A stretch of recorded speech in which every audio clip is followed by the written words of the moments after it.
กราบทักทายสบายดีและสวัสดีครับพ่อแม่พี่น้องเนาะบอกว่าจะอยู่ในประเทศหรือว่าต่างประเทศกะขอต้อนรับพี่น้องเข้าสู่สองบ่าวเพลงลาวเนื้ออีกคือเก่าคือเดิมพี่น้องเนาะมื้อนี้มาพอกับเพลงกะสิพาพี่น้องเฮาไปซอกหาหัวดุกเดือพี่น้องเนาะที่ว่าเฮาจะเป็นเครื่องปากคลองดงเนาะพี่น้องที่ว่าเฮาจะเอาไปขายเพื่อแลกกับเงินพี่น้องเนาะซึ่งว่าเขาเจ้าเริ่มเก็บซื้อโดยราคากิโลกรัมหนึ่งกะ5,000กีบพี่น้องเนาะเอาเป็นว่ารูปร่างหน้าตาลักษณะของหัวดุกเดือหรือว่าต้นดุกเดือเพียงบ่ฮู้ว่าภาษาทางฝั่งไทยเฮาเอิ้นว่าจังใดเนาะพี่น้องและบ่ฮู้ว่ามันมีหรือบ่เนาะแล้วก็ตอนนี้ก็สิให้พี่น้องเฮาได้เบิ่งรูปร่างลักษณะของมันว่าสิเป็นจังใดก็ไปเบิ่งไปชมพร้อมกันเลยพี่น้องอันนี้พี่น้องก็คือเป็นหัวดุกเดือเนาะที่ว่าแพงว่าจะพาพี่น้องเฮามาเก็บเนาะพี่น้องเฮาจะเอาลักษณะที่ว่าผักส่วนที่ว่าเป็นหัวเนาะพี่น้องมันมีลักษณะคล้ายคือกับหัวของมันฝรั่งหัวประเภทนั้นเนาะพี่น้องนี่ลายต้นอยู่ลักษณะกับประมาณนี้มันออกตามป่าตามดงตามให้ตามส่วนพี่น้องเฮากะสิเลาะขุดเอาแต่หัวเพื่อไปขายพี่น้องเด้อเพราะว่าช่วงนี้เฮากะบ่มีเงินเนาะพี่น้องอันใดที่ว่ามันเป็นตาแลกเปลี่ยนได้เงินเฮากะสิไปเลาะไปเก็บไปขายพี่น้องกะกิโลกรัมละ1กิโลต่อ 5,000 กีบเด้อพี่น้องเนาะกะถึงว่ามันสิน้อยแต่ว่าเฮากะสิเลาะซอกเนาะมันออกจังซี่เลยพี่น้องเดี๋ยวเฮาจะเลาะขุดอยู่ในสวนเนาะพี่น้องจังใดกะไปเบิ่งไปชมพร้อมกันแล้วก็ให้กำลังใจกันเด้อพี่น้องตอนนี้เนาะพี่น้องเพียงก็ได้ขุดออกมาแล้วพี่น้องนี่ลักษณะของภาษาลาวเขาเอิ้นว่าหัวดุกเดือเนาะพี่น้องนี่เป็นต้นจังซี่พี่น้องต้นอ่อนๆจังซี่นะหัวเขาจะเอาแต่พักส่วนหัวนี่เนาะพี่น้องเอาไปขายพี่น้องก่อนที่ว่าเขาจะขายนั่นเขากะซอยเป็นหั่นเป็นตอนบางๆเนาะเป็นแผ่นบางๆแล้วก็อบแห้งเนาะหลังจากนั้นเขาเจ้าจึงไปขายอยู่ใน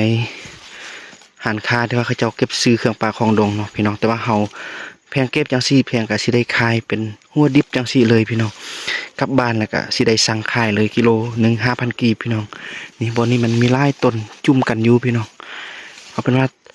ต่อจากนี้ไปแพงก็สิไปเลาะซอกก่อนเนาะพี่น้องคันว่าได้น้อยบ่หรือว่าได้หลายจังใดก็คอยรับเบิ่งรับชมพร้อมกันในตอนท้ายก่อนเนาะพี่น้องแพงก็เริ่มขุดก็ได้ 2-3 หัวแล้วพี่น้องแพงก็สิได้สืบต่อขุดจำพวกนี้กันต่อเด้อพี่น้องจังใดก็ให้กำลังใจกันเด้อพี่น้องเอ้ยปลาพี่น้องเนาะตอนนี้แพงก็เมื่อยแห้งพี่น้องเพราะเมื่อกี้เนาะแพงไปซอกอยู่ในสวนสาลีก็บ่มีพี่น้องเนาะมีดำเล็กดำน้อยเนาะแต่ว่าเขาเจ้าก็เอาได้เนาะพี่น้องบ่มีแต่เขาผู้เดียวที่ไปเลาะไปซอกเครื่องปลาเวลาที่ว่าเขาเปิดสินค้าเก็บซื้อเครื่องปลาคลองดงอย่างสิไทยบ้านเนาะเขาเจ้าก็ไปเก็บไปเลาะซอกเก็บคือกันพี่น้องราคาตอนนี้แพงก็ได้เดินทางเข้าไปซอกอยู่ในป่าเบิ้งพี่น้องบ่ฮู้ว่าจะมีหรือบ่เนาะพี่น้องแต่ว่ามาฮอดอยู่จุดนี้แพงก็ได้เพาะอีกต้นนึงพี่น้องต้นเงินต้นคำพี่น้องเนาะเดี๋ยวจะให้พี่น้องเฮาได้เบิ่งว่าต้นที่ว่ามันอยู่ในป่ามันจะมีลำต้นที่ว่าค่อนข้างใหญ่และก็สูงเนาะพี่น้องเอาเป็นว่าไปเบิ่งพร้อมกันพี่น้องตอนนี้เนาะพี่น้องเพียงก็ได้เดินทางเข้าไปอยู่ในป่าลึกพี่น้องนี่ต้นของมันก็จะประมาณนี้เนาะพี่น้องครับสูงประมาณ1 เมตรนั่นแหละนี่มี2 ต้นออกอยู่นำกันพี่น้องต้นเงินต้นคำนี่ต้นมันสูงจากสีเนาะพี่น้องเพียงแต่สีลองขุดเบิ่งว่ามันจะมีหัวใหญ่หรือบ่เนาะส่วนร้ายมันอยู่ในป่ามันบ่ค่อยมีเนาะพี่น้องมันบ่ค่อยมีหัวมันใหญ่ปานใดพี่น้องส่วนร้ายก็มีแต่หัวน้อยๆเนาะพี่น้อง2 ต้นนี่แพงจะลองขุดเบิ่งตอนนี้แพงก็ได้ขุดออกมาแล้วพี่น้องนี่หัว2 ต้นนี่ก็ถ้ามารวมเข้ากันก็น่าจะได้โลนึงแล้วพี่น้องเนาะ2 หัวก็ส่วนลายมันยังบ่ทันใหญ่เต็มที่เถื่อเนาะพี่น้องเพราะว่าคันว่าต้นมันแห้วลงเนาะหัวมันจะใหญ่เนาะพี่น้องแต่อันนี้ต้นมันยังเขียวยังอ่อนอยู่เนาะหัวมันก็เลยบ่ทันใหญ่ปานใดพี่น้องก็2 หัวก็น่าจะฮอด1 กิโลแล้วพี่น้องเอาเป็นว่าเฮาสิเลาะซอกก่อนเนาะพี่น้องแล้วก็ค่อยพบกันตามหลังเด้อพี่น้องเอาเนาะพี่น้องตอนนี้เนาะคณะที่ว่าเฮาไปล่อเก็บหัวดุกเดือพี่น้องเพื่อสิเอาไปขายแลกเงินแลกคำเข้าสู้อยู่ในครอบครัวพี่น้องกับบ่ได้หลายพี่น้องเมื่อกี้แพงกับน้องทรายไปกับ แพงกันได้ประมาณ10 กิโลพี่น้องเนาะแพงก็ให้น้องทรายเอาเมื่อนะครับแพงเอาไว้อยู่ใน2 จุดเนาะพี่น้องเพราะว่าเมื่อกี้มันเต็มทุ่งที่ว่าแพงเอาไปเนาะพี่น้องพอดีมันเต็มทุ่งอันนี้เนาะแพงก็ทอกไว้อยู่แถวป่าแถวนั่นเนาะพี่น้องแล้วก็บังเอิญแพงเอาอีกทุ่งนึงก็น่าจะได้ประมาณ10 กิโลแพงก็เอาให้น้องทรายเอาเมื่อเพราะว่าน้องทรายก็เอารถเมื่อก่อนเนาะพี่น้องแพงรถของแพงมันอยู่จุดหนึ่งเนาะแต่ว่าน้องทรายมาอยู่จุดหนึ่งแพงกับน้องทรายไปพ้อกันจุดนี้กันเลยเอาให้น้องทรายเอาเมื่อเนาะประมาณ10 กิโลพี่น้องแล้วก็ยังอีกจุดที่ว่าเขาเอาไว้อยู่เครื่องทางแถวนั้นเนาะพี่น้องกันน่าจะได้ประมาณ10 โลคือกันพี่น้องมาฮอดจุดนี้กับฝนตกพี่น้องเนาะเดี๋ยวจะให้พี่น้องเขาได้เบิ่งบริเวณแถวนี้เนาะความทุกข์ยากลำบากของเฮาพี่น้องก็ย่ำฝนเด้เนาะพี่น้องซอกเงินซอกคำเขาสิไปจ้างทางอื่นกับคาเวียกอยู่ในครอบครัวพี่น้องเขาก็จำเป็นไปเลาะเก็บเครื่องปลาคลองดงเอาไปขายเด้อพี่น้องเนาะเดี๋ยวจะให้พี่น้องเขาได้เบิ่งสภาพฝนตกพี่น้องมาเบิ่งฝนตกพี่น้องนี่ฝนกำลังตกย่อยๆอยู่พี่น้องเขาก็นั่งอยู่ในกระท่อมห้างพี่น้องนี่ส่วนเขาเจ้าหลังคามันปิวไปหมดพี่น้องเนื่องจากช่วงระยะที่ผ่านมานะ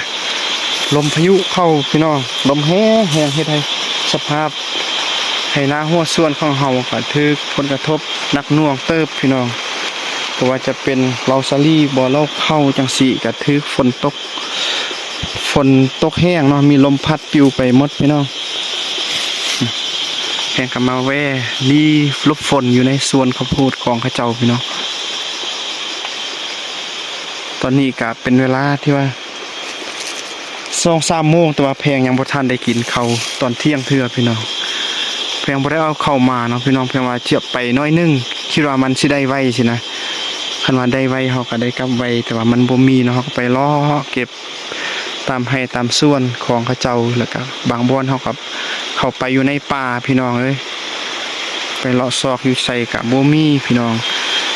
คนอื่นกับไปซอกคือเฮาล่ะพี่น้องเฮาอยู่เขตนอกเนาะเวลาเขาเจ้าเก็บเครื่องปลาคลองดงจังซี่ผู้ใดก็เข้าไปเก็บคือกันพี่น้องเพื่อเลี้ยงชีพไปวันๆนั่นล่ะพี่น้องเอ้ยจังใดก็เข้าไปเบิ่งแล้วก็เข้าไปให้กำลังใจกันหน่อยเด้อพี่น้องเพื่อเป็นกำลังใจให้แพนเฮ็ดคลิปวิถีชีวิตจังซี่หั่นล่ะพี่น้องฝนตกพี่น้องเฮาสิขออนุญาตลบฝนจักหน่อยก่อนพี่น้องคันว่าฝนเซาตกเฮาก็สิได้เอากลับไปเอาหัวดุกเรือที่ว่าเขาเอาไว้อยู่ในจุดนั้นเนาะพี่น้องก่อนที่ว่าเขาสิได้กลับบ้านพี่น้องประมาณนี้เนาะพี่น้องเอาเนาะพี่น้องมาฮอดตอนนี้ก็ถือว่าเมื่อยเติบพี่น้องเนาะบุปลาบุหญ้าเพื่อซอกหาสิเครื่องปลาคลองดงเพื่อเอามาขายแลกเงินเข้าสู่ในครอบครัวพี่น้องต้องเมื่อยแห้งพี่น้องเนาะกะบ่ได้หลายพี่น้องได้น่าจะได้ประมาณ20 กิโลพี่น้องเนาะสำหรับมื้อนี้เอาไปเขากับบ่ได้เอาเขาไปนำเนาะรู้สึกว่าอยากกินเขาก็เลยสิได้กลับบ้านพี่น้องกลับบ้านชอบกินเขากินน้ำพี่น้องก็ถือว่าเมื่อยเติบเนาะมันยุ่งยากบ่อนที่ว่ามันมีฝนตกพี่น้องเนาะเขาขุดแล้วมันมีขี้ต้มติดตามมือตามตีนเขานะมันก็บ่ค่อยสะดวกเนาะเขาก็สิได้กลับบ้านเบิ่งมื้ออื่นมื้อฮื้อเนาะวันข้างหน้าถ้าว่าฝนบ่ตกเนาะเขาก็สิไปเลาะซอกขุดอีกคือเก่าพี่น้องแล้วก็ตอนนี้ก็สิให้พี่น้องเขาได้เบิ่งสิ่งที่ว่าเฮาได้ในมื้อนี้เนาะพี่น้องก็คือว่าเป็นต้นเงินต้นทองอะไรพี่น้องมันอยู่ในป่าในดงตัวเขาเอามาขายแลกเงินแลกคำก็สิให้พี่น้องเฮาได้เบิ่งรูปร่างลักษณะของมันอีกพี่น้องเนาะไปเบิ่งพร้อมกันเลยตอนนี้ก็สิให้พี่น้องเฮาได้เบิ่งพี่น้องนี่มันเป็นหัวใหญ่ๆคือกับหัวมันฝรั่งมันต่างๆอะไรพี่น้องแต่มาข้างในมันเวลาเขาพาจับมันสิให้ได้มือของเขาหันคันพี่น้องมันมียางที่ว่าขั้นมือที่สุดเนาะเขาต้องใส่ถุงมือเนาะเวลาที่ว่าเขาจะหั่นให้มันเป็นตอนบางๆก่อนสิได้อบแห้งเนาะพี่น้องต้องใส่ถุงมือแล้วก็มันจึงบดติดมือของเขาเนาะคันว่าเขาใส่มือเป่าจังสิกะสิเฮ็ดให้มือของเขามันคันพี่น้อง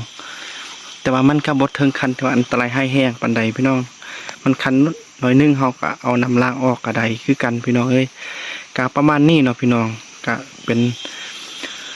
ต้นไม้เงินต้นไม้คำพี่น้องเอ้ยหลายคนอาจสิฮู้จักแต่ว่าหลายคนก็ยังสิบ่ฮู้จักพี่น้องเนาะ จังใดก็ดังที่แผงให้พี่น้องเฮาในเบิ่งอันนี้ก็น่าจะได้ประมาณ10ปลายกิโลพี่น้องสำหรับธงนี้แล้วก็น้องทรายเอาเมื่อแด10ปลายกิโลก็น่าจะได้20ปลายพี่น้องก็น่าจะได้แสนปลายเท่านั้นพี่น้องคันว่าเฮาขายเป็นเงินกีบก็แสนปลายน่าจะได้ประมาณนั้นเนาะพี่น้องก็จังใดก็ให้พี่น้องเฮาเบิ่งเนาะ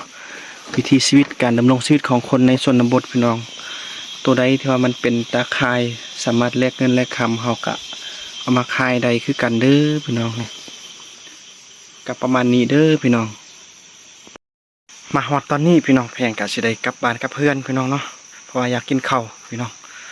แล้วก่อนกลับบ้านพี่น้องเอ้ยแพงก็อยากฝากซองอีกเก่าคือเดิมกันเด้อพี่น้องเนาะบอกว่าจะเป็นพี่น้องฝั่งลาวฝั่งไทยเนาะหรือว่าพี่น้องทางอเมริกาที่ว่าได้เห็นคลิปวิถีชีวิตของคน